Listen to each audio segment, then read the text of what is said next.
will my vehicle reach my destination? That is the question. Long distance traveling is something which I have to do very often, and so government policies are very clear.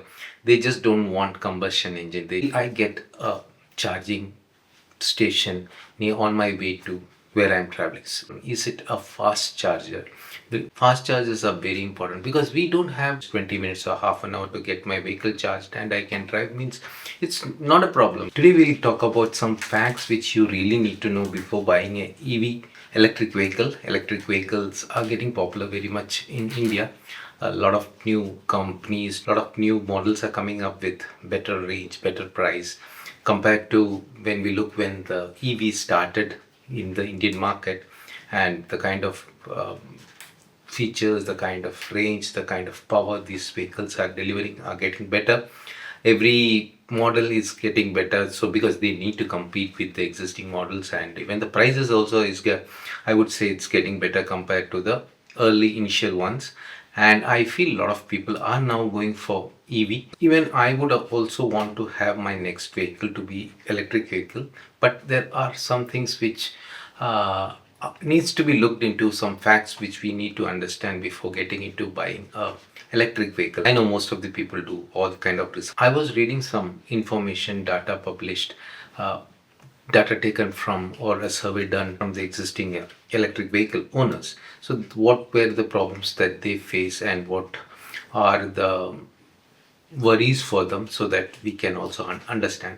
The first major worry is the range anxiety, which we all would be knowing that will my vehicle reach my destination? That is the question, especially when you're going for a long trip or something. For me, I have mentioned many times, uh, long distance traveling is something which I have to do very often, and so I would need a vehicle which would have quite big range and fast charging. Most of these things are very important for me. City drive, yes, it's easy if you have a vehicle which can run 200, 300 kilometers and you can charge it every day at your home, then there's no problem. Most of the people who I have spoken to are commuters who drive less than 100 or maybe less than 200 kilometers a day, and it's very easy for them. The vehicle would, like, you don't need to charge anytime during the daytime. Night they can charge, and morning the vehicle is ready to use. So one is the range anxiety, which is stopping people from buying an electric vehicle. Now the third thing is regarding the maintenance. These are all new technology, new vehicles coming up, and if there is a problem with the vehicle, can I get it fixed on the way? That's something in mind. But I'll tell you, I've been using good vehicles for last more than 14, 15 years. Maintenance is not really a problem. Most of the good vehicles have service stations very nearby, and I have, like, most of the vehicles companies provide roadside support and all. So I don't think that should be a big problem, but that's something I could understand from the data, that people are worried about. This is a new technology, because a normal workshop person or a normal electrical person wouldn't be able to repair it. Yes, definitely that's true. You need to call the company person and they would take care of that. And I feel most of the companies like Tata, Mahindra, they are very good in service. They may help you out to sort out any maintenance issue. Then comes resale value. This is something which people are very much worried about, because most of us know that the battery cost is very high. Almost 50% of the cost is the battery cost. So, and the life of the battery is like 7 to 8 years maximum. 5 years you may start getting like the not the same correct amount of mileage, or the kilometers will be driven. Like, you know how the battery works. If your battery is 80% good or 90% good, it will still work, but instead of 200 kilometers, your range would come down to 180 or 170, 150. Finally you will reach a stage that you are not able to use that battery, and you will have to change the battery. To change the battery, what would be the cost? These are something which keeps people like thinking whether to go for EV or not. That's, I think, a genuine thing. Clarity is not there because there are very less vehicles in the on the roads, and most of the vehicles are new. We don't know what's going to happen after 5 years or 7 years. Are these vehicles going to be of no use. New technologies are going to come, new batteries are going to come. So this is something worrying, and this is like stopping people from buying EVs. So this is a major point, resale value. Now coming to the last point, what is the purpose of going for EV? For me or any buyer, why should that person go for EV? Now we all are people who would calculate the advantages, disadvantages, financial benefits, all those things before buying a vehicle. So usually when we talk about a vehicle, people ask kitna deta hai mileage. So that's very important. What is the range? What is the resale value? Now they say Toyota vehicles have good resale value. Tata vehicles don't have good resale value. Mill electric vehicle get good resale value. So these are things which we all think about. Pollution, it's a green energy. So is it green energy? Now where are we charging our vehicles? How is the power generated?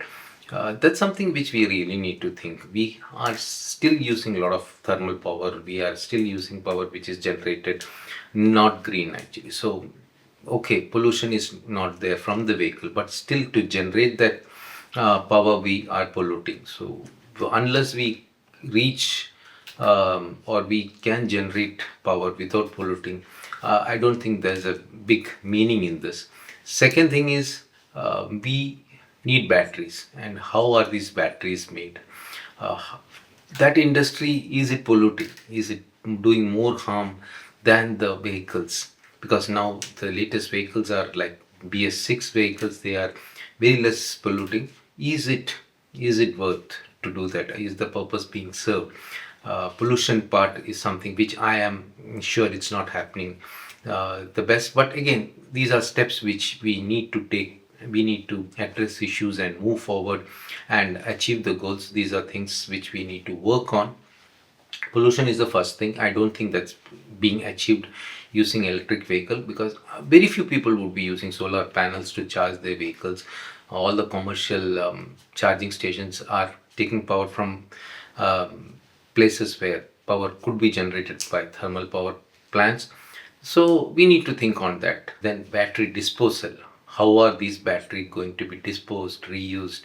Is it going to pollute the world? And even the making of the battery. Making of the battery is also what is the uh, amount of pollution that occurs when we make this battery, the extraction of the lithium. Lot of work happens to make these batteries. These industries, are they polluting? Are they green industries? These are things which we need to check, and we need to understand the purpose of going EV. Is it just to save fuel?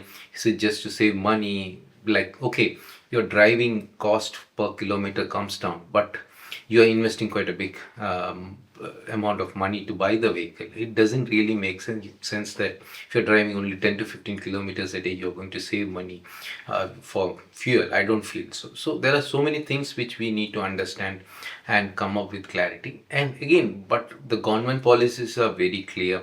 They just don't want combustion engine. They just want green vehicles. So that's a good step, and we all have to follow the instructions of the government. And I think there are big brains working on this to understand, do all this research and take decisions. So now other thing I want to talk about, what are the other alternatives. Recently I was watching a video about Elon Musk Tesla. They are moving towards hydrogen engine. They are like maybe coming to, like they are known for electric vehicles, right? So they are looking into hydrogen fuel, and that's something going to change a lot, which I saw Nitin Gadkari ji is using a hydrogen fuel Mirai Toyota vehicle, which is being tested, which needs time. A lot of work needs to be done to come to be used by common people. Then other thing is CNG. CNG is a better option, and more than that, I would say hybrid vehicles are coming up really good. Hybrid vehicles are helpful. You save a lot in fuel. So these are things. Technology is moving very fast. We are getting better roads. A lot of vehicles are coming, and automobile industry is growing really well. Infrastructures are coming up well. Fast tags are coming. The GPS based toll system is coming. Navigation system. So all these things very important. I think things are changing, and EV is going to play a major role, most of the people would get into EV. But I have come to know after reading a lot of things that even in the Western world, the adoption for electric vehicles are not that great, and 50% of EV users are thinking to go back to combustion engine. Even Elon Musk is talking about hydrogen fuel. So I don't know what would be the future of EV. Let's wait and see and understand how things go. Would love to hear from you guys about this topic. Please comment. Thank you for watching. Bye. Take care.